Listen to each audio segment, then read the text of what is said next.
ni Jamali Ibn Bakari Maulidi. Alizaliwa tarehe 6 Disemba 2005 katika mkoa wa Mtwara, wilaya ya Masasi. Katika jamii inayohitaji walimu wenye hekima, wazungumzaji wenye fasaha na waandishi wenye dira, Jamali amejitokeza kama jina lenye heshima na uzito mkubwa.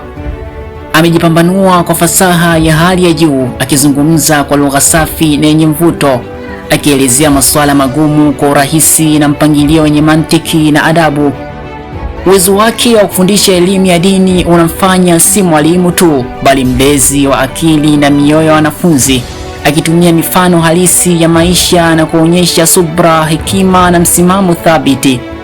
Jamali amewekeza muda mwingi katika kusoma fani mbalimbali ikiwemo tafsiri ya Qur'ani, hadithi, fiki, historia ya Kiislamu, fasaha, balagha na masuala ya maadili ya jamii na uongozi, jambo linalompa uwezo wa kuzungumza na kuandika kwa misingi imara na kutoa michango yenye uzito kwa jamii.